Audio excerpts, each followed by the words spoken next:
This episode is sponsored by the Twindle Foundation.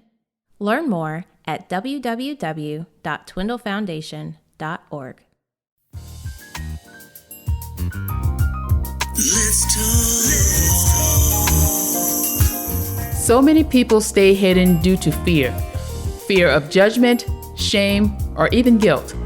You are not alone on your journey. Girl, you are not alone. This is a safe place. A place to be heard, a place to be free, a place to be yourself. Bring your girlfriends and let's talk about it. Yeah, let's talk about it. How are you? I am doing very well. I can't complain. Things are going well. Busy. Well, that's definitely a great answer. That's a good response. I was just sitting here before a while. I was just reflecting. And I was just thinking about my day.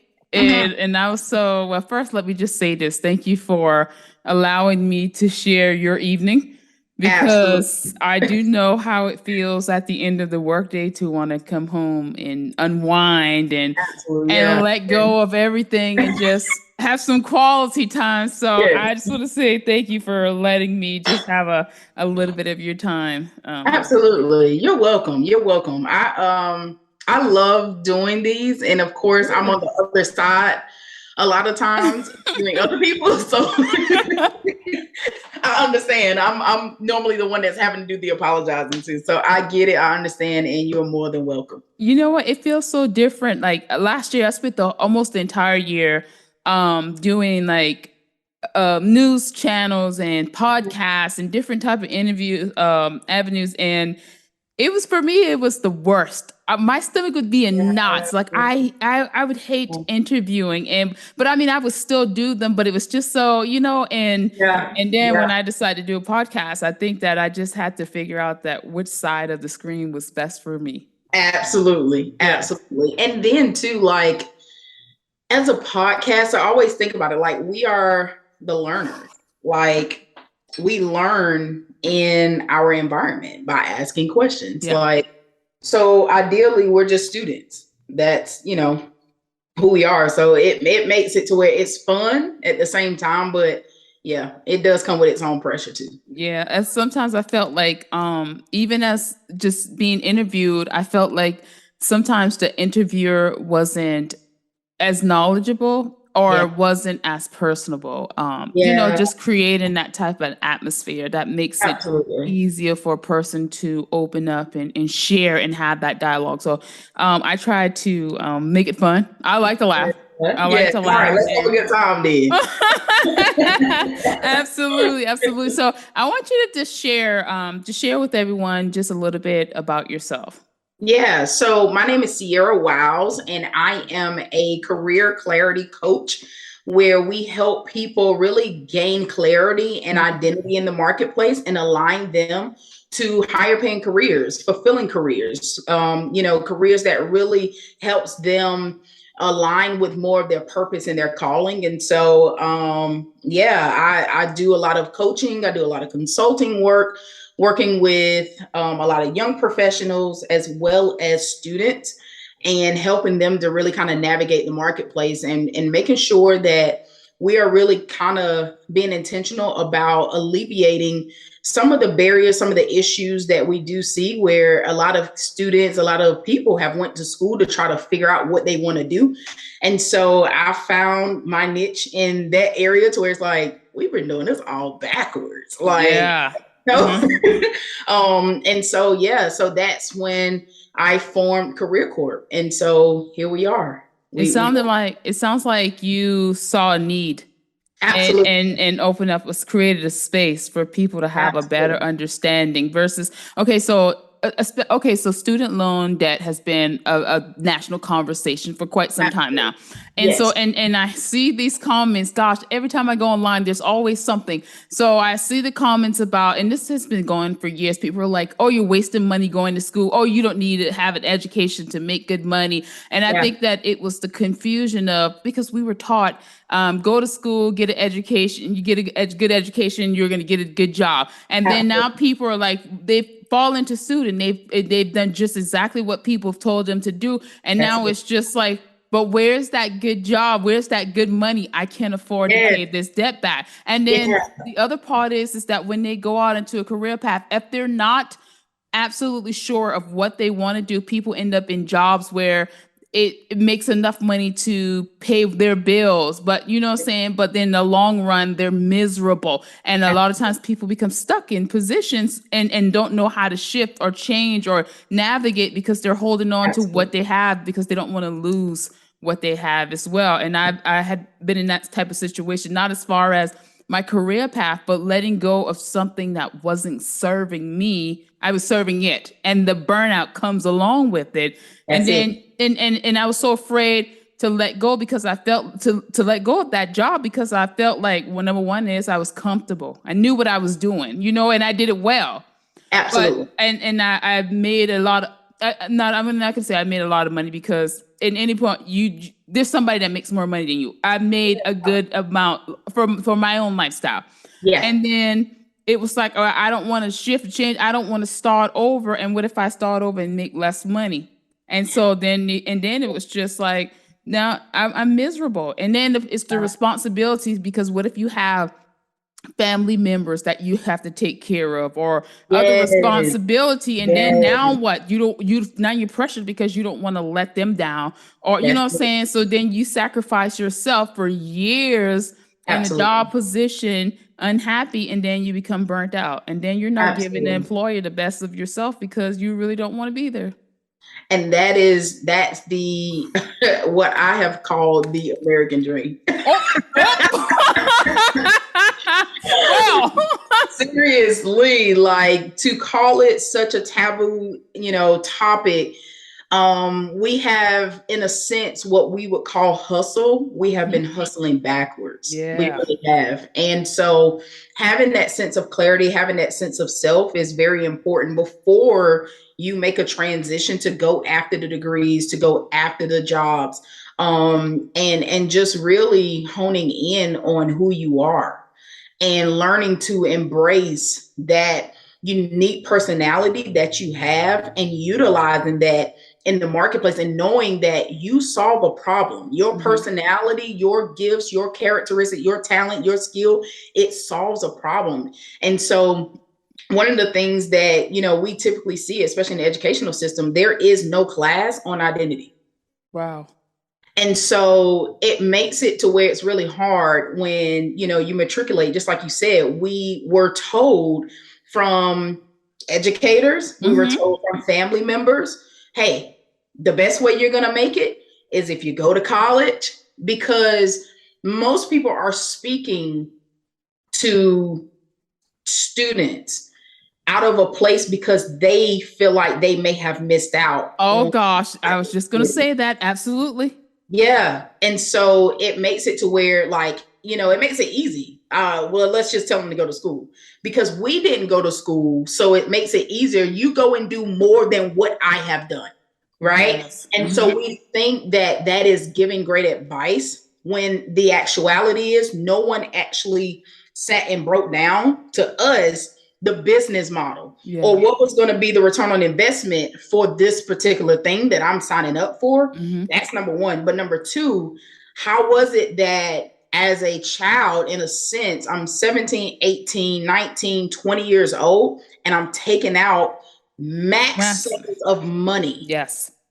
Right? Max sums of money. And now I'm just kind of like, I'm here. Now you have people that's in debt and they're trying to figure their way out.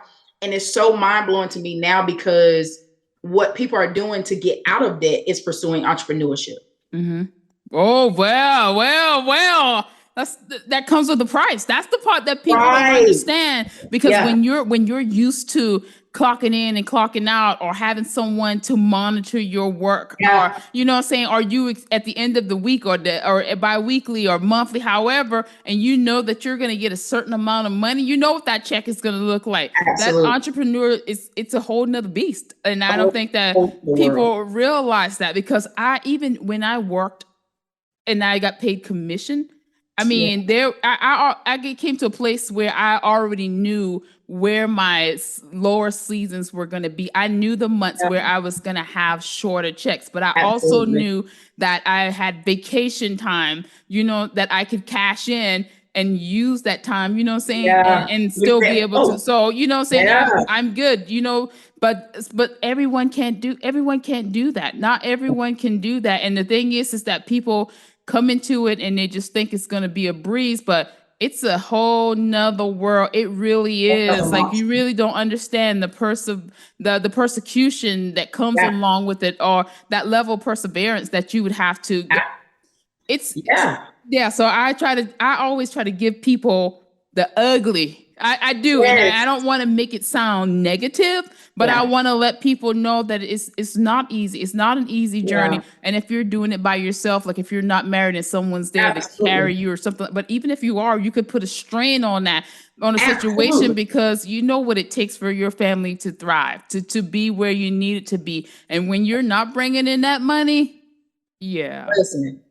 And you unconsciously, you feel the pressure of that. Like, I try to be as transparent as possible with people, because some people can look and say, oh man, I want to do that, or I want to jump out and I want to try to do this. Listen, I have a husband that pays our bills every single month. I don't have to worry about whether or not food is going to be on the table. Right. Yeah. Right. So a lot of times, people can see the process or think that things are so much easier. But the thing is, the reality is that entrepreneurship, there's levels to it. Mm-hmm. Typically, as we all know, most businesses are going to fail within their first 3 to 5 years. Right. And so even in pushing past what that looks like you said, perseverance, what consistency looks like for you in year 1 looks totally different for you in year 2, looks totally different for you in year 3. And so it's levels to this. Mm-hmm. It truly is. It's levels to it. And I truly believe that, if you have that high level of self-motivation and, you just know you can get out here and you can really do it, I encourage those people who know that they have the skill set for it, go for it. Go for it, but also know that it's going to come with its challenges. But at the same time, the more you can take no's, the easier entrepreneurship gets for you. Yeah. You know what? I find myself, and because I've worked, pretty much in entrepreneurship for a very long time, or I worked with commission or whatever. Yeah. And so I think that makes it a lot easier. And plus, just dealing with the public, I've had those no's and those challenges. So it makes it a lot easier for me to face that, on my own. But for me, I'm at a place where I'm trying to not grow my level of trust in myself or in the business, but grow my level of trust in God and placing my hand in his hand and knowing that if it doesn't work, then it's absolutely okay, because whatever it is that I have been going after, it's not going to stop me from getting to where God wants me to be. And I think it's more of allowing my goals to line up with his goals. So if my goal doesn't work out, then that means that God has something greater for me. And so it's okay if it doesn't work. So now I'm at a place where I leave people, I'll be like, you know what? If something's wrong, I'm going to shake it up a little bit. I'm going to shake it up a little bit, but I'm also going to just be like, hey, I'm leaving them with God. I'm done with that, because Absolutely. It's kind of like, get God into the room, you know what I'm saying? Involve him into the situation. Absolutely. And allow him to do whatever. First, I had to invite him in and then allow him to do whatever to get me where I need to be. So that's my biggest part. Yeah. And the greatest thing even about that is, like I said at the beginning, we're all called to solve some type of problem. Mm-hmm. And so a lot of times what happens is we don't spend enough time with God in order for us to figure out exactly what that problem is. Yeah. And so it's easy for, especially us as millennials, like to see a lot that's going on with social media and apply what the world and what the culture says that we should be doing, Mm-hmm. versus what it is that God has created and the lane that he has formed specifically for us, and to really stay in it. And so a lot of times it makes it hard, because a lot of people deal with the fear of being alone. Right. And so even with that, I think that when people are fearful of that, one, they put themselves in situations that's not good for them. And they definitely put themselves in relationships that's not healthy for them. Yeah. And so what happens is when you're in a season when God really needs to speak to you, but if you fear being alone, then when can you ever hear him? Yes, that is good. That's So good. you never have that quiet time. You never have that alone time to where you can actually sit and just be at peace and allow the Holy Spirit to minister and speak to you and have that time where you're meditating and you're pouring, pouring the word into yourself. And so, it takes that because that's the only way that you really reach a place of clarity and you reach a place of confidence to know like this lane that I'm in, this is where I'm going because you realize that God has spoken a thing to you because you've heard him and you have trained yourself in those quiet moments to know that this is God who's speaking to me. It's not the outside voices, it's not the world that's Right. speaking, but this is truly God. But a lot of times it makes it so hard because people just don't want to get silent enough to hear from God. Yeah. And I had a conversation with someone recently, someone that was a lot older than I am, and he was just speaking wisdom, just talking about it, and he said, I wish that I could, have those experience. I wish that I could hear from God, like, like he hear like other people or whatever. And it's just like, number one, it's never too late because God is always with us. And if you have a desire to hear from God, start speaking to him first. Just start talking with him first and allow him, just be still enough, because I know that I've had some very frustrating days. I mean, oh my gosh. I mean, I'm talking about angry. I'm talking about, I'm angry with you, God. Like, I mean, you know what I mean? So That's listen, it. No, I get it. I'm being honest. I'm being honest because people look at me like I'm crazy when I say that. But you know what I'm saying? You know how you're trying so hard to get things going because you feel like it. Because again, you get always this word, and you hear this all the time or see this. Faith without work is dead. You know what I'm saying? And so and now we're conditioning ourselves that like I gotta work, I gotta keep doing, and it's hold up a second, because God never told us that we gotta keep doing. If God brings us to something, all you have to do is the work of it. All you have to do is do whatever that something is and allow God to move you to that next level. But people are thinking that they could move themselves, and sometimes they do move themselves. But look at everything that they go through, or the sacrifices that they make, when God probably never intended for them to do those things at all. We have to learn to be still and hear from God and allow him to give us direction and open those doors, because if it was already planned, those doors were open already. All you have to do is what it is that God calls you to do. That's the work. That's the work. Yes.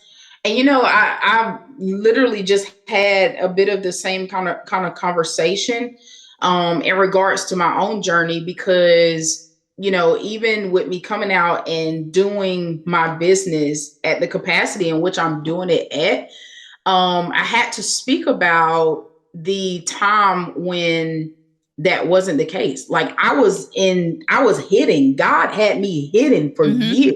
Before I even was released to do this. Like I was speaking about how even the manifestation of things that I have seen that, I'm walking in now, I truly believe is connected to the discipline that I had in those seasons when I was in my closet, when I was, pouring myself in the word, and I was being very intentional about my spiritual growth first, because what I recognize is that I needed to train myself to hear the Holy Spirit. If I truly wanted to be successful, because if I knew that, okay, God, you had created something for me to do, there's a problem for me to solve. But in order for me to actually solve it, because the vision in which God had given me was so big, I needed strategy. And I knew that it couldn't come from me. So I had to train myself on how to hear from the Holy Spirit. What does it feel like?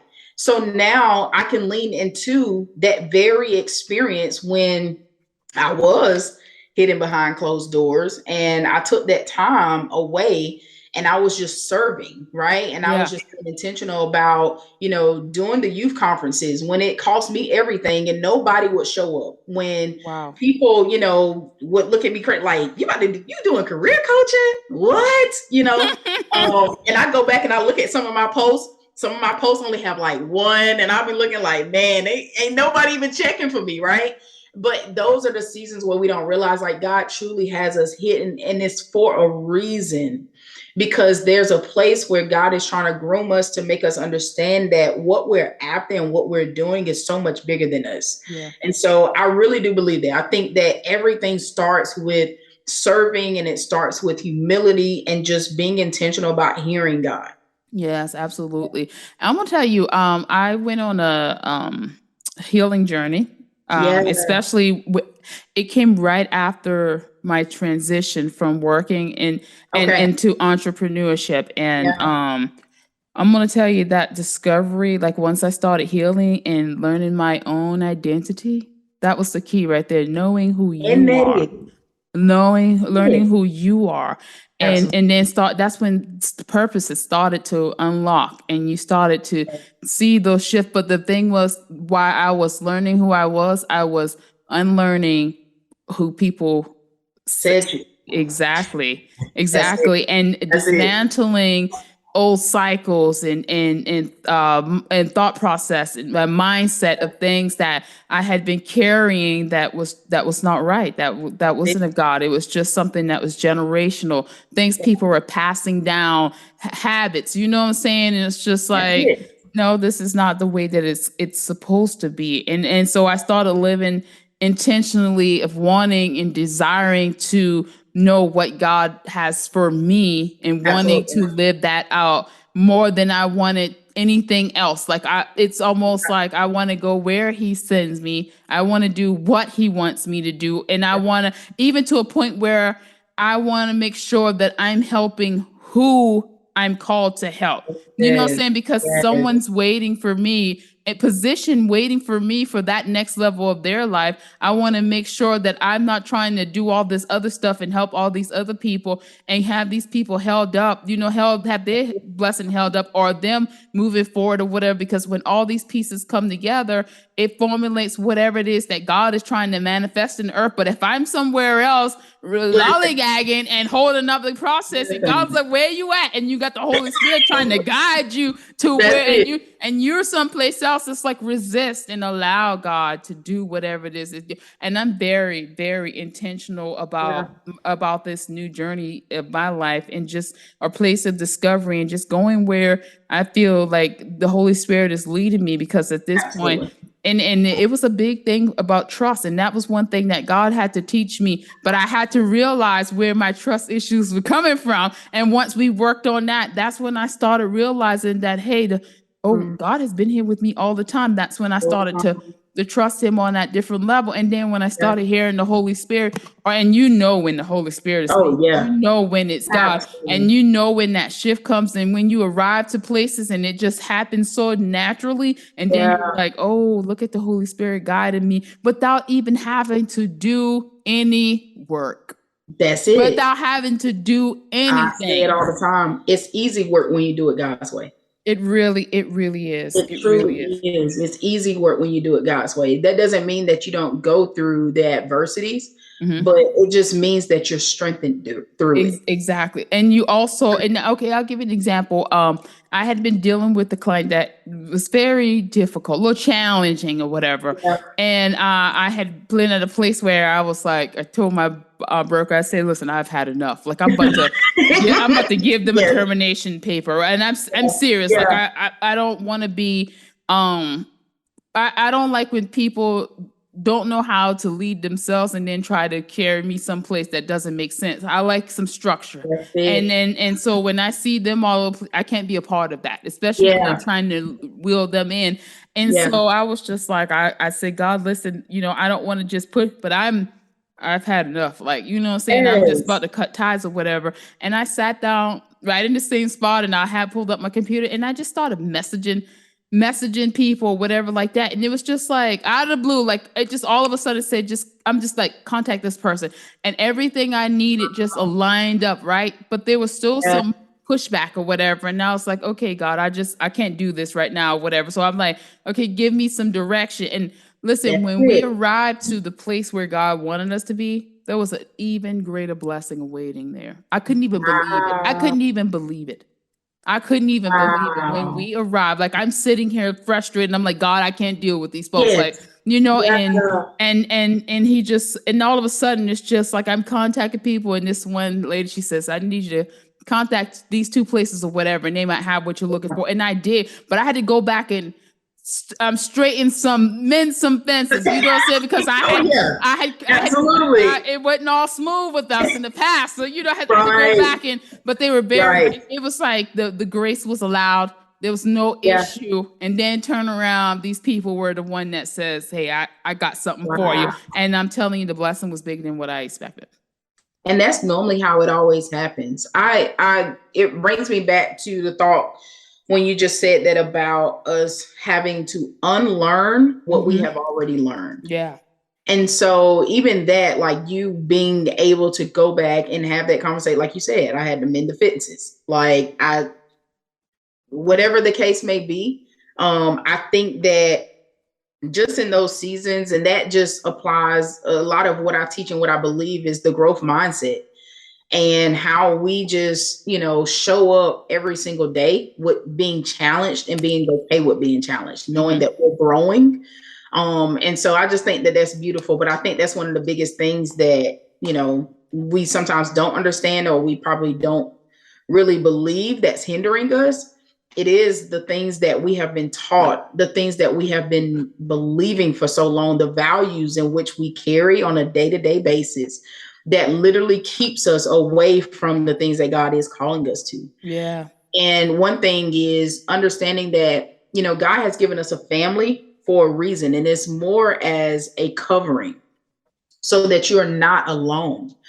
But that's not to say that what you have learned and what you have adopted into your identity now is something that's going to carry you to where God is trying to take you. Yeah. A lot of those things have to be washed off. It has to be released. Like you have to unlearn a lot of that. And what makes it, challenging where they get fearful of having to unlearn something that they have been doing for so long. Yeah, yeah. And you know what else I picked up while you were talking? Sometimes you have to right the wrong because, okay, so I might feel like I'm right in a situation, right? And you might feel like you're right in a situation. Right. But that doesn't mean that either of us are wrong. And the other part of it is that in the situation, one of us may take a win and one of us may take a loss, but both of us are actually going to win. You know what I'm saying? You may come out in the victory in the situation, but God is going to give me a victory in a different way. You know what I'm saying? Because I'm still going to win at some point. Yes. God, I don't feel like God is going to sit here and say, oh, I'm going to do this for you. Because a lot of times we look at situations and we're looking for that. We want to win and we want the other person to have the downfall because we want to be right. But it's not that way. The thing is that God did say that all things are working for our good. And if he said that it's going to work for our good, then whatever the outcome is, he's not going to leave us in a situation. It's just like only one of us is going to get what we need in this situation. But God has something else that's for me that's going to allow me to win. And it could be a double portion of whatever it is. You know what I'm saying? It's about letting go and allow him to resolve it, So it's kind of like two sisters fighting and then your parents are separating. You're like, you go this way and you go that way. And when they come back and break everything down and allow you to see, and it says, well, this person it's right. And this is what we're going to do. We're going to give them the ball and let them play. But I'm going to give you something else or whatever like that. And whatever it is, it could give you as much satisfaction or you know what I'm saying? And that's the biggest part because a lot of times we're looking and pushing, trying to claw our way up and push over people and do whatever. And it's just like, no, you know what I'm saying? You got to realize that this person belongs to Christ as well and not just you, and that he will resolve the issue. He's going to get you what you need at the right time in as well, too. Absolutely. And I think about, I feel like marriage is the greatest way for you to test that trial out. You learn very quickly that, when it comes to different things that you may see very differently, you have to agree to disagree. Yeah. And I think sometimes people think that means that, well, it's not necessarily resolved. No, it doesn't necessarily mean that. It just means that we agree to like we both hold two different perceptions and two ways that, you know, we're viewing this. And so sometimes it's just like that. You think about it. Sometimes you go into business and you have people who go back and forth in negotiation. Yeah. Now, nobody really accepts the first offer, right? But you got to go back and forth in order for you to come to a happy medium. And that is a process all in itself. Yeah, exactly. That's a process. And so sometimes we think that we're supposed to just get to it immediately and this is it's gonna win for me. It's gonna win for me. Absolutely not. Like, and I think too, when it comes to entrepreneurship, learning that when you are working and you are doing things in business, that this is a twofold thing.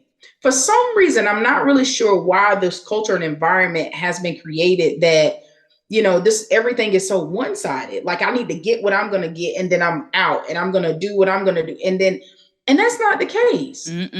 We all work together. Yep. We all work together. It's a, you know, like everybody talks about, you scratch my back, I'll scratch your back. Right? Yep. And I think that the higher, what I'm noticing, the higher level of business, the higher level of negotiation, that it's like that. Yeah. How can we both serve one another? Yep. Without it just being, well, let me come to the table and I just want something. That's not how business runs and operates, right? Let me tell you. Let me insert myself right there. Yes. I had this exact conversation. Well, okay, so whenever I feel like, well, I just need to say this, I'm going to say it. Yes, so I had got into a situation where there was multiple offers on a home that my client had put in an offer on. And so, and I think that, and one thing, and just like you said, it's give and take or whatever, but sometimes people feel that they're leverage a little higher than the other person or whatever. Yeah. And it's just like, no, that's not how this works or whatever. Oh. You know the market, you understand the circumstances. Absolutely. And then it's just like people were placing themselves where they wanted, they were trying to be a little bit greedy or whatever like that. I'm not trying to hold anybody back from their blessings or whatever like that. But you know what it looks like out here. And it's just kind of, you serve me, you know, I'm going to get everything I can get out of this situation. So I had this, we put in this offer and with an expiration time. And so the other agent was more of, well, my client wants to take more time. That means that they just want to set more offers. They're going to look at it at a certain time or whatever like that. But you know that it's you have multiple offers. There's several people out here that's looking. There's not enough homes. It's a shortage or whatever. You're holding these people up from going to their next place when they need a home just as well, you know. And then on top of that, they had a list of conditions like, well, I need some accommodations and stuff like that. I said, hold on a second. Let me just make this clear for you. You know what I'm saying? And I'm not speaking on the behalf of the client, but I wanted the agent to see, because you represent this person and you know better than this. You know what it looks like because you work both sides of the fence as the seller agent and the buyer's agent, I'm sure of it. So you know what this feels like. Sometimes we need to share and tell people, listen, it shouldn't have to go this way. Let's look at this from a big picture or whatever like that. I understand that you may be out of town. I understand that you may need a little bit of time, but I'm sure it's certain that you could, let's put a cutoff point on there. Let's take a look at these because there's other people out here waiting, trying to do whatever it is, and you're holding them up. And I think that in life, instead of us looking at the big picture, sometimes we feel when we go in for that job, you know what I'm saying? It's like, I can't voice my opinion because I don't want to lose my job. You know what I'm saying? The employer has the money, but you have the skills, and all you're looking at is what they have to offer you. But what about what you have to offer them? Because you come to this table with something as well. And I feel like people need to be able to stand up for themselves. Hey, I stand up for myself. I'm not going to allow people to take me to a place where I'm dependent on them. Like I don't have anything to bring to the table. No, I brought the whole table. What do you mean? Right. Exactly. Can't do it that way. And I feel like we need to get to a place in our lives where we understand our value and our worth and what we bring. And we know that we are enough, and that when we do things, it's a level of equality. You know what I'm saying? Not one person greater than the other. And so I'm at a place where I'm staring someone else in the eye. Like, I'm not like Yeah, confrontational, but I'm just allowing you to know that, listen, hey, I bring just as much as the table. And absolutely. if you feel like it's not, then I just need to walk away. And I think that sometimes people Absolutely. don't realize what they bring or whatever. You're giving these Uh, people your all. In any situation, you bring yeah. something, and so you don't have to just accept what people are just giving you. Absolutely. And we even call that in the art of negotiation for even my clients. When we are negotiating these higher salaries, we don't just go for a win loss or loss win. We go for the win win. Yes. That's just a beautiful part, because we do not want, even in those type of negotiations where the employer is feeling like, oh, well, we're just completely taken advantage of. So now, when it does come up for a reevaluation for you to get a higher, another promotion, or, come up for more pay, they don't feel like you're approaching it and you're just in the game for the money. Yeah. Right. And so you're speaking like the complete language. I mean, it has to be a win-win. We both need to feel that, because when we're both after a common goal and we align ourselves to that, we both can be productive. We can do exactly what we're supposed to be, what we're supposed to be doing in the marketplace. And we can do this effectively. Yes. But whenever somebody gets into that bargaining and, now I feel like I'm being taken advantage of, that's not a healthy place for either parties to ever have to be on. So I can see how that can be, that can probably be disturbing. But listen, think about this. Like, okay, let's take a step back and think about this. If the other person was to just give that a thought, you know what I'm saying, and respect the next person or the employee on that type of level, just Yeah. think about how that helps to grow that person. Because when you're fighting, going through, you're trying to tell someone that they're not enough. What if that person had heard that their entire life, that they're not enough, and they're just, you know what I'm saying, and you're keeping them at that low of you're not enough, or you're not bringing enough to the table, or you're not doing this or doing that. And it's just like, now and then, here you go, here's the second part. You got people out here who's trying to prove themselves. To who? Why? Listen, this is, it's so crazy, because it's the climate of overachieving. And they're calling this the whole perfectionist thing. And the thing is, what people don't realize is, like, perfectionism, when you use that word, it's nothing but a pretty perfect mask for fear. That's it. You're just fearful to make a move, or you're fearful to do something. And so it makes it easy for you to say, well, I'm a perfectionist. It's just an easy peasy word for procrastination, which is nothing but a mask to fear. We have the power. We talk about power all the time. We have the power to, 1, help people, 2, Absolutely. help people to heal, and 3, help people to bring the best out of themselves. That to help people bring the best out of themselves. But instead, we tear people down by the way that we treat them. Absolutely. And it shouldn't be like that. Like, when you're in a position of leadership or management or whatever, you have that power to help other people, to help boost that person up, or the employees or whatever. But the thing is that people don't even think on that level. They're more of thinking about themselves. Yeah. Yeah. And that is what we call in the career, like, it's just incompetent leaders.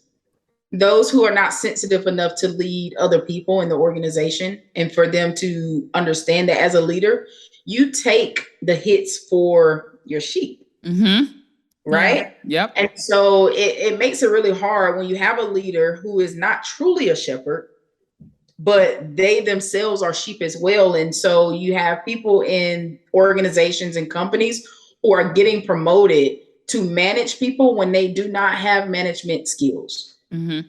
They've just gotten there because they have excelled in a certain way or produced in a certain area that has allowed them to do that. But many organizations are putting people in place who are not competent enough to actually lead people, which actually in return would help increase productivity in the marketplace. Because if you have competent leaders, these competent leaders are going to be training your employees. They're going to be coaching them. They're going to be showing them how to do it the right way.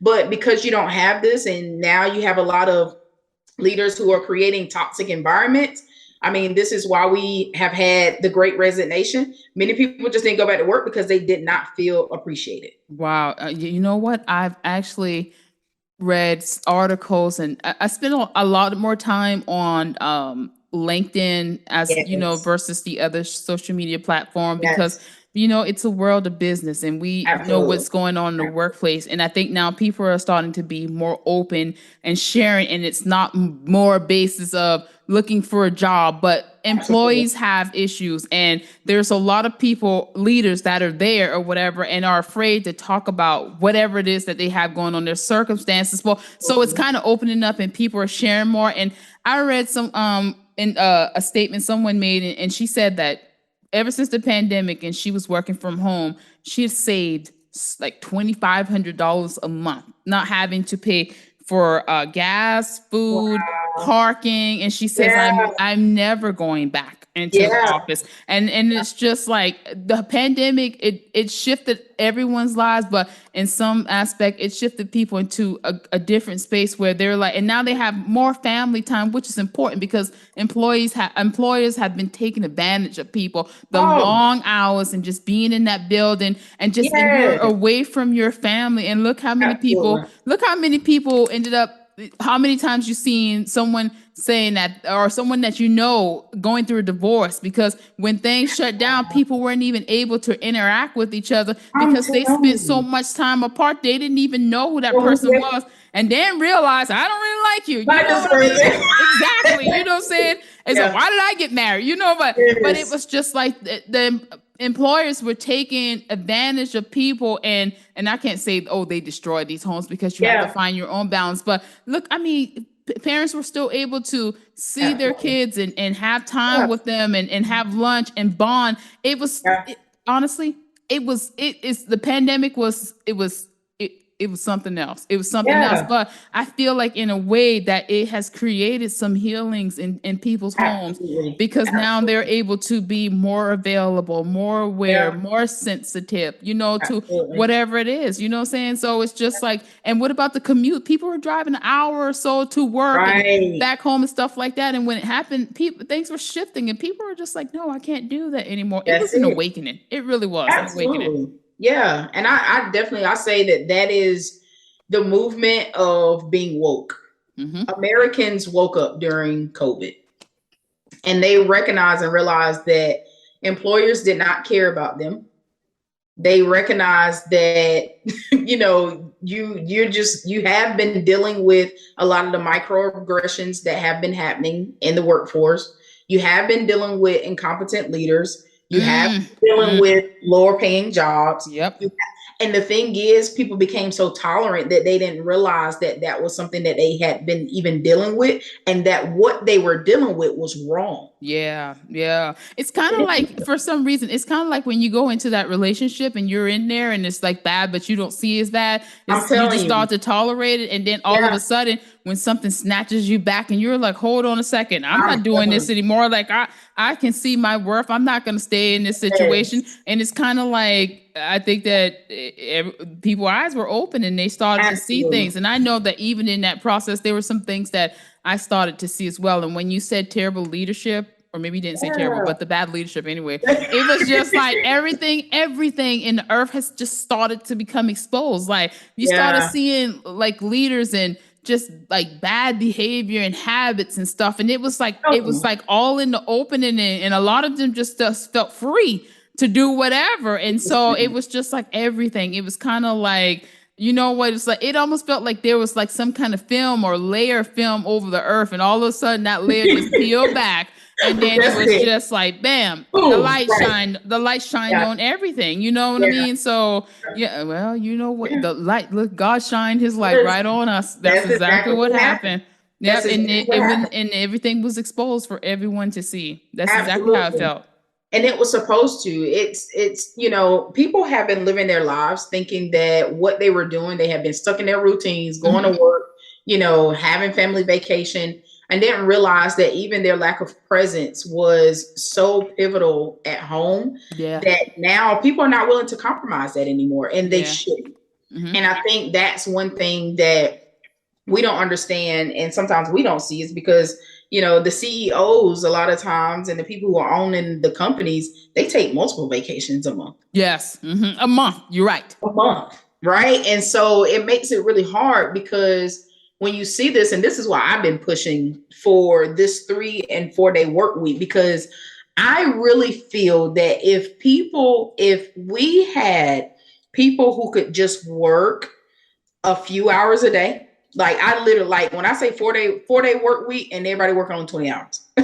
Wow. Because you can maximize on the productivity of people working shorter amount of time. You think about how many people, because I know when I worked, listen, you know where I'm going. Listen, I know.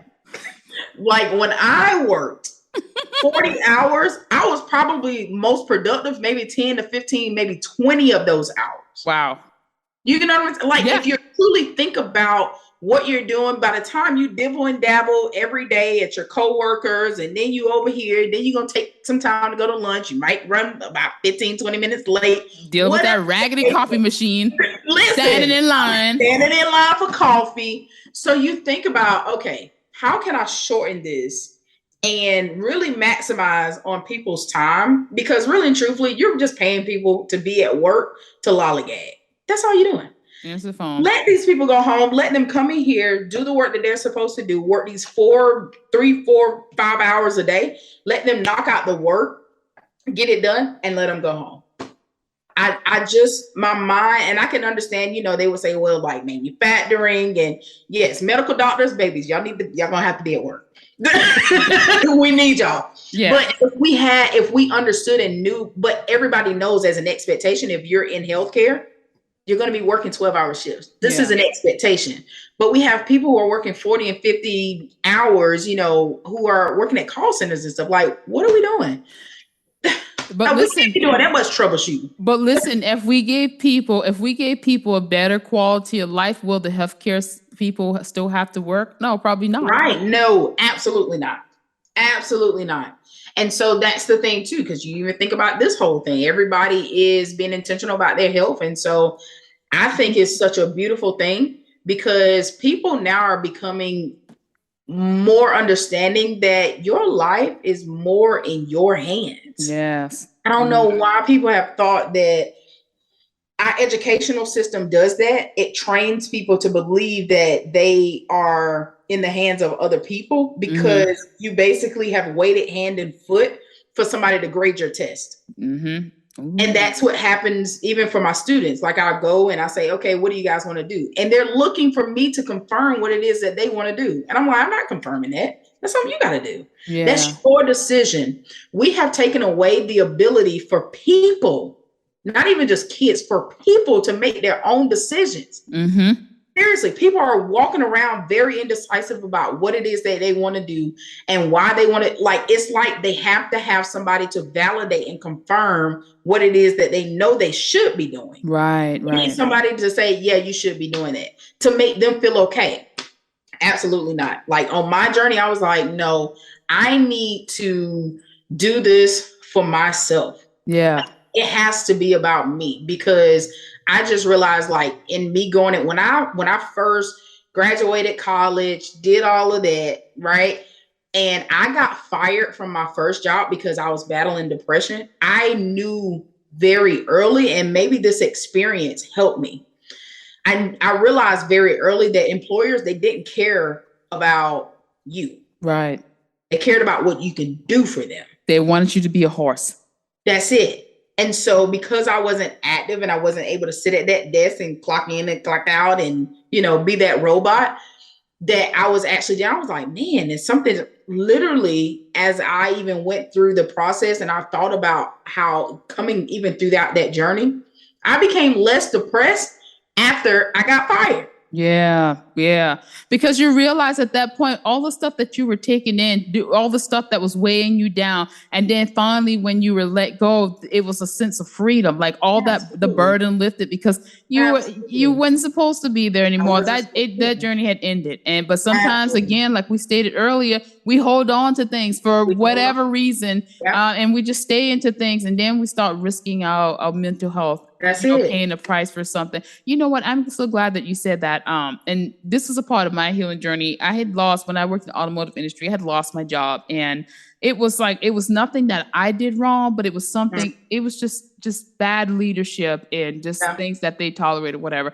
And it was just like, but for years I had been chasing like the position and the money and stuff like that, wanted to this level of success that I created in my head, feeling like that's what I needed. And when it all when it all unfolded, it was just like I had to pick myself up. But then it was like God had already spoken to me and showed me a vision of the movement, but I wasn't on board. Like I saw it, but I wasn't grasping what, like, God, what he talking about or whatever. You know what I'm saying? I had this plan I created in my head. And then it was like, when it was all over, I had to figure out what was next for me. But the biggest part was, okay, this is what you need to do. Absolutely. Stay still. Yeah. And I needed to heal, because there had been a lot of habits that I had created, a lot of things that people had said. I remember one time someone says, I made you this money. No, you didn't make me this money. I came to work every day. What do you mean? Like, it was like they felt like they were in charge of where my life was going. And I listen, I've heard that a lot of times over the years, and it's just like the audacity of you know what I'm saying? But when we hear those things, we get offended, but we never stand up for ourselves and just be like, and so at that point, like when that part of my life was over and I had to clean up the mess, and that's when God showed me my identity. And now I'm able to stand up to people when I'm being wrong. You know what I'm saying? But I end up leaving them with God, but I'm not fighting for something, because I always ask myself, is this going to keep you away from the purpose that God has for you? If it's no, then it's no. Like, then don't worry about it. I get to choose those battles that I want to fight or whatever. But I also know that God said that vengeance is his, and I need to leave it there for him to deal with or whatever. So I was like, you know what? I'm going to leave you with God, and I'm going to continue on my journey, because a lot of people are probably just miserable, and they have their own stuff going on, and you just have to think of it in that aspect and just keep on going. Don't allow them to hold you back. And I feel like healing had been like life-saving for me. It has been life-saving for me. Absolutely. Because I didn't know how to let go. And it was just like I was seeing things from one perspective, one side of it or whatever. Absolutely. And that was hard, but it was worth it. It definitely was. Completely. I had to choose myself. Yes. And that's the biggest thing. Like you said, going through your healing process, like I even tell my clients too, like this is the biggest part of your growth and development. We do a lot of, I tell everybody, like my program is literally 80% heart and mind work. 20% of it is career. Because once you're clear and once you have an understanding, like a lot of our first sessions are literally driven to self-awareness. Yeah. You have to literally dig. Like we got a whole session on digging deep, because it is important for you to see how you show up already. Many people want to go, and I realize that, like, I'm not everybody's coach. I am the coach to the people who know that they have a calling, that they have a purpose. And so I'm not really the one that's just going to coach you to help you to gain six figures or help you just get a high paying job and stuff like that. Like I want to coach you to where when you're doing this job, you're competent for the role. Yeah. You're making and creating impact in that role, which is going to help really accelerate your career in a faster way. So like, it's just so much more that's attached to that. But people have to see how they show up themselves. And I tell all my clients, like, are you that toxic coworker? Yeah. I was just thinking, are you showing up broken and don't even realize it, spewing that stuff all over the place? I'm telling you. And so even, I had that comment, like, are you gossiping at work? Mm-hmm. Yep. It's small things of how we show up that we don't understand. I'm sorry. It was that. Are you gossiping at work? It's the truth. I mean, I'm telling you, because we don't realize that it's these small things that impact us. Mm-hmm. And so when we go in and we're looking, and it's not to say that you're supposed to show up to be perfect, but you are there to do a job. And so when it comes down to whether or not, because if you think about it, if you're going for a promotion, and I use this as an example, if you're going for a promotion, right, and you're known in the office as the gossiper, why can they trust you in that role? Wow. Yeah. If That's you're true. guiding and talking about every single thing. So next level requires you to have some type of accountability and responsibility, and they have to be able to trust you as a leader. They have to be able to trust the information that they get ready to be sharing with you at this next level. That means that sometimes that conversation doesn't need to go to the rest of the employees in the department yet. Yep. If we're still meeting and we're still figuring out exactly what's getting ready to happen, we can't allow this to trickle down yet. Exactly. So they got to be able to trust you. So, you're covering those people. And also the thing is, something goes wrong and then that word get out, people are going to be all over the place panicking or whatever like that. And you're supposed to be holding it together, figuring out a solution to solve it so that it doesn't get to, it's kind of like the husband and wife and they have whatever situation, financial, you don't want the kids to get wind of it because that's not a burden that they should be carrying. People should be able to perform and do whatever it is that they need to do in order for their life or their job to function without having to go through all of that other stuff because there's someone else above that's responsible for that. Yeah. And so it's like that. So that's why it's important for people to have their own journey and their own process of being healed, because it allows you to be able to show up in a different way. Yeah. It allows you to show up in a different space. It allows you to show up and be productive and show up without carrying the burdens. And also you can understand and identify when your brokenness is trying to make a decision versus when your healed self is making a decision. Absolutely. You're right about that. I remember the Holy Spirit told me one time, once I got my head in the game, once my mind get to a certain level, that I was going to see a big difference in my life, in my career. Absolutely. Like I was going to go to that next level. Absolutely. And so I felt like that was so, it was like I need to be at a point where I was able to shift and let all of that stuff go, because the thing is that, I mean, where do you want to be? You want to be at that next level, or you want to let go of that baggage, and you know what I'm saying, or hold on to that baggage, and definitely that baggage is just weighing you down, and you can. I couldn't carry that into my next season. I couldn't. You never be able to function. A lot of times people hop around different jobs or whatever for different reasons, but they never stop to think, okay, maybe I'm a part of the reason. You know what I'm saying? I'm a part of the problem. Maybe I need to check myself. Listen, I had this conversation. Like I tell people, because I was the job hopper, and I'm like, yo, this is why I have the business, because I can tell you that probably 99% of the problem is not them. Baby, listen, I done had the jobs. I done jump from job to job to job to job to job. I did it thinking and blaming everyone else for what was going on. Why was this happening then? Why we ain't doing this? And why just complaining and just applying such a negative mindset. But when you're broken, you don't see it. Yep. But I did it. I hopped, trying to figure it out. I know I'm after something. Yeah. But at the same time, while I'm after something, I'm criticizing the environments in which I am working that's actually working out for me, that I do not even understand that it is. Wow. Right? So sometimes that can happen. So your brokenness can lead you. But that's why I'm so into, like, I was that job. But at the same time, you have to realize, like, what mindset are you applying in that season? Sometimes God has us in seasons to where we're to sit still. Like you said earlier, we got to learn how to sit still, so he can work whatever it is that he need to work out of you or on you or whatever. Yeah. I had been in the seasons for quite some time, and I kept saying, God, when is this season going to end? But there were so many levels to that. And that maybe it was because there were so many things that I had been preparing for.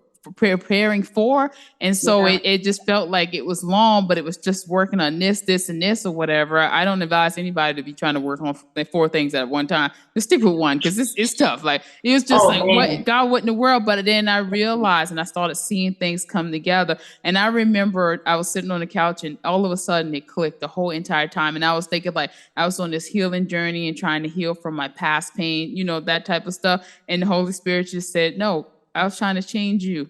It was changing you and prepare me for the next season of my life. And it was just like, man, this whole time God was trying to change me. It wasn't like I didn't know that I was going to change, but it was more gosh, I saw the preparation. I saw the changes being made. I saw myself, you know what I'm saying, blossom into a butterfly. And that was just like, I was so amazed by it and happy and a little bit nervous at the same time. And when I reached that point, that's when I started seeing everything in my life starting to open up. Like things just started to manifest. And I was just like, I was just in awe. Like I just started just being more thankful for that season that I was in for so long that I kept asking God, why am I still here? Like, what in the world, God, what you got going on? What we doing? But So sometimes I think that people think that the season just, you know, saying you might be for a month or two, something like that. Sometimes seasons may take a little bit longer. It all depends on what God is doing, where he's taking you. So just sit back and enjoy the ride and just trust that even though the ride might be a little bit bumpy, you might feel some turbulence, but you know that God is with you. And when you get to the other side, it's going to be well worth it. He got you. Like he really does. He got you. I truly believe that when God brings forth awareness and conviction to that thing that you need to work on, what I have found is that if I am so intentional that I don't run away from it, but I run towards it, it expedites me. That's good. So the faster that I run towards that thing, the easier that it becomes because I am running towards the healing part of that. Yeah. I'm running towards the development side of that. Because what happens is when we run away from it, that's where the delay comes. Wow. That's where the delay comes. So, listen. Okay, so this is so crazy, and I'm glad that you said this. I'm going to share this, and I don't think that I've only told like a few people about this story. I had went on this retreat. I don't know if you've heard of it's Living Water Ministries in North Carolina. It's called Healing the Heart Retreat. So it's phenomenal. And every time I've gone on that retreat, I go a lot. But every time I've visited there, I always have like this miraculous experience with God, right? So I had just left the retreat and I came home and I had to catch a flight at GSP I was going to Chicago, whatever. So I had like 5-10 minutes to get to airport or whatever. Crazy. I was just like gates open, like I'm just getting through. And so I remember it was like I had just left, so it was the next night, the following night, right? And I always have this miraculous experience from God every time I leave the retreat. So here I am, I'm in the hotel, and this is what you were saying. This is why I brought this up. I was in this dream, and I remember I was traveling with some people, a young person. And then all of a sudden my mom comes and she was in like this SUV and I'm telling her something was coming after me. And I tell her to go and take that kid somewhere and I will deal with it. So it was like something was chasing me. And then I just decided that I needed to chase it. Whatever it is was coming after me, I needed to confront it. And so I remember seeing this brand new car and I was like, God, I don't like that car. Why did you show me that? But then I also remember seeing my old pastor and he said, you need to call on God. Cause he was just like, what are you doing here? And I was just like, something's after me. And he said, you need to call on God. And literally I had put all of my focus and energy of going after whatever it is that was chasing me. And so I was running in a direction, confronting whatever was looking for me. I needed to be present and not afraid. And I needed to deal with whatever the circumstances. If you say you were looking for me, then I need to figure out what it is that you want from me. And I remember, listen, this is the crazy part. I went looking for God. Like he's like, you need to call on God. You need to go. And so I went looking for God. And then I had this song in my spirit and it like shook me like I was sleeping. And it was like, I started to make this sound. It was like, I started singing to the heavens and there was this sweet sound coming from me going up. And it was like so loud, like as if I was like this great singer, but it was like, not like a singer, but this beautiful note tone was coming from me or whatever. And it was so loud and high pitched. And it was like my whole body was shaking or whatever. And I was just like, God, what in the world? Like, I mean, that thing had carried in my spirit. Like, it was like this miraculous moment. Like, I mean, it like really literally just touched me. Like that sound, it was like, it was like the heavens had opened up and the sound was just going up into, and listen, I wanted to stay in that moment. But when you were just talking about that, I remember, and this is the beginning of my healing journey. This was the beginning of it. And when you said that, you have to run towards it and confront, and that's exactly what that dream, when I thought about that. And I was like, that whole time, like, you know what I'm saying? I was having to confront whatever it is that my whole past and whatever it is that was just holding me back. I'm telling you, because when you run away, it delays. It delays everything that God has for you, because most people don't want to confront their issues. They don't want to confront it. But, as you know, probably definitely on this other side, when you are healed and you are clear about what it is that you are supposed to be doing and you have identity, you run towards it. Like, okay, Lord, okay, I can see that I do this. Let me figure out how what I need to do on my part. At first it was like, God, that ain't me. I can't believe it. That ain't me. Listen. Was I really that ugly? Listen, oh no. It's like that. But you just, I believe that, when people gain identity, and they gain that sense of self, things just change in their life. Things just change in their life. Their perspective change, their mindset changes. So a lot of times people are looking for, success, and, they want the money to success, and that's just a byproduct. But, there is so much that can happen if you're intentional about your own personal growth, that it comes. It does. It does. It does. It does. It does. I remember one of my professors said, do what you love and the money will automatically come. Don't chase. And I heard this, and I've said this so many times. Dr. Miles Monroe had said that whatever you chase, you have to continue to chase it, because it'll continue to run away from you. And it's just like, we're chasing that money and we're chasing the job. And what happens? You keep chasing that job, looking for that right position. You're chasing that money and you're all over the place doing whatever, but you're sacrificing yourself and others in the process of it. And you have to really stop and think, is it really worth it? And why am I doing this? Because if God had all of that for you, like he has a plan for your life. And if you desire to make a certain amount of money, I'm more than certain that God can allow you to do whatever it is that, or receive whatever it is that you're, that you desire, that. So, and then again, it's like, well, why do you need that? All of that anyway? Like, why is that important? You have to really ask yourself, because there's going to be a level of sacrifice, and are you willing to make that sacrifice? And is it worth it? Because God allows those things because he has purpose for it, not just for your enjoyment, but for whatever it is that he needs you to do. I remember one day I was out for a walk and talking to God, and the Holy Spirit says, you don't need money. And I said, what do you mean, God? Because I don't have any money and I definitely need some. And he said, you don't need money. Money needs you. And I said, tell me more. And I said, tell me more. And he said, money needs you. God needs you to get money to you so that you could be a distributor into the earth. The money needs you to get where it needs to be. So why are you chasing the money when the money should be chasing you? Get to your hands so that you could place it to wherever it needs to go. And I was like, wow. That's so good. Listen, do you hear it? I said, what do you mean? What do you mean? Tell me more. Tell me more, because I need to understand this. I need some clarity. But then when it just hit me, and you know what the crazy part is that the whole mindset of money and how it operates shifted. And you start to see that God provides for you no matter what. He always shows up. And even when he doesn't, if it's not money, he still make way for things to happen. He still provides favor in situations, you know what I'm saying? Things that you couldn't even do on your own. And the only thing that you have to do is reach that level of trust. And that has been it for me, realizing that whatever I need in the earth, that God will provide that for me. Everything is done. He will provide that for me. He will get me to where I need to be, and he would give me what I need to have, and not just for myself, to bless people along the way. That's it.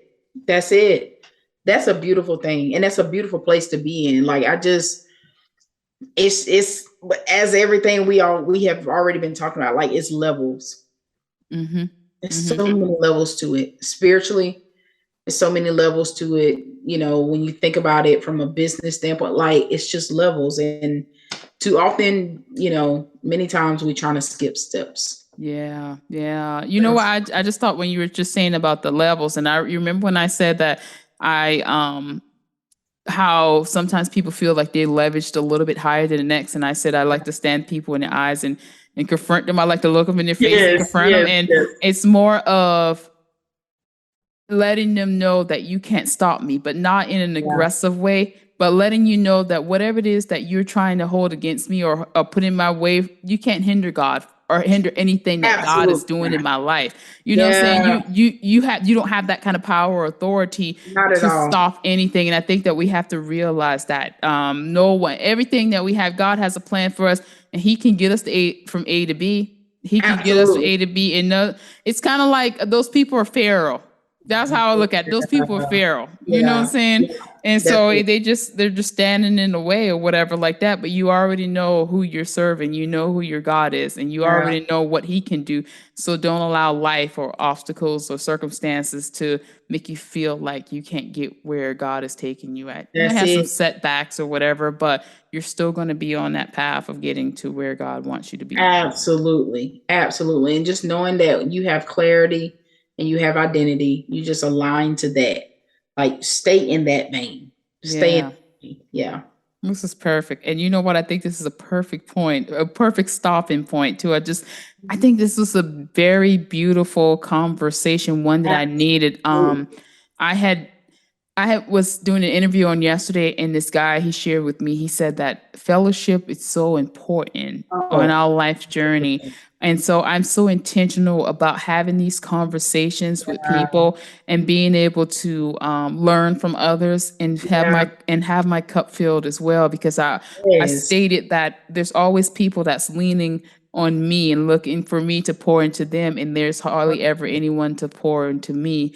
And so this has been so wonderful. It's just been amazing. I told myself I was going to have a beautiful week, and it's definitely turning out just to be that. You see, you've already you spoke it, you believe it, and now it's just manifesting. Yep. So Sierra, thank you so very much. We definitely have to do like a part 2, because there's so much more that I'd like to dive into, especially with you working with the youth or the younger generation or whatever like that. And I know that you have so much more, and there's something that I'm working on as well, and I'd like to share that with you. So definitely I'd like for us to do like a part 2 of this, so we could talk about the younger generation and the how we could help them to transition into their future, and you know what I'm saying, and go into a positive and understand what they're getting themselves into as they, you know, move forward towards college, if that's their choice, or military, if that's their choice, or doing whatever, because we want to make sure that they understand that it's okay to live a life of purpose and not a life of what somebody else believed that you should live. Absolutely. And that's what it is. Taking the decision away from parents and educators, and allowing students to have the confidence to make decisions for themselves when it comes to choosing what it is that they want to do. Yeah, absolutely. So I am here for it. I'm here. You just let me know. Definitely. This episode is sponsored by the Twindle Foundation. The Twindle Foundation is a nonprofit organization dedicated to changing the wealth gap of African Americans and minorities by increasing homeownership. Did you know that 44% of Black families own their home compared to 73% of white families? A barrier to minority homeownership is student loan debt. Through scholarship, the Twindle Foundation is providing minority students with an opportunity to take on less financial debt. To give to the Twindle Foundation, visit www.twindlefoundation.org.